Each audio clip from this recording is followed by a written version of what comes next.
Here is a live look at the nation's capital, where automatic spending cuts and the arguments surrounding them dominate conversation. Sue Shaw is with 24 World News 8's political reporter Rick Albin now to talk a little bit more about the process that we could expect to see in the next couple of days or so. Susan. Well, Brian, Rick, we have heard about these cuts for a while now. We've been hearing about sequestration for more than a year, really, and it seems like people are really starting to focus in on this now. It's becoming this firestorm, if you will, in Washington. Tell us how we got to this point. Well, first of all, you're right. People really are starting to focus on this, and they are angry on both sides. My email has been blowing up with people who are just furious about the sequestration, but for very different reasons on both sides. This all came about originally. You'll remember that big debt ceiling fight back in 2011, where Republicans in the House said they weren't going to raise the debt ceiling. The president and Democrats said, but you have to pay for what the country has already spent. So they came up with the idea of a super committee. That super committee was supposed to come up with a balanced approach of spending cuts and increases in revenue to somehow come to a budget agreement. That didn't happen. So before they went into their meeting, there was an agreement that automatic spending cuts would happen if they couldn't come up with an agreement. Well, they didn't come up with an agreement. The deadline for the automatic spending cuts was the first of the year. They've been pushed back to March 1st. That comes up Friday, and that is more or less how we got where we are now.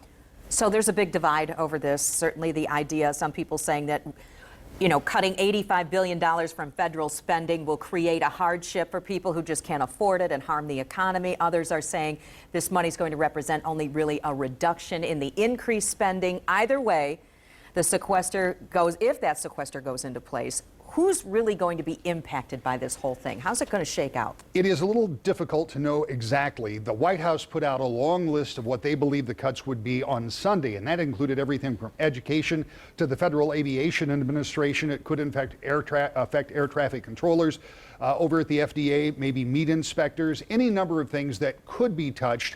But we don't know precisely because the Congress has said they believe there is more flexibility, and that flexibility could be used to kind of ease off of whatever burden might be caused by these cuts. The White House says flexibility doesn't matter because no matter how much flexibility, these cuts are still too difficult. But one of the things we know, for example, is that the immediate effects would be things like some of the agencies that receive funds might automatically start to reduce personnel or services. That is, if they get federal money, if they're a private group. But federal workers couldn't be furloughed for at least 30 days because they have to be notified. So we don't know exactly what would be impacted or when if these go into effect on Friday.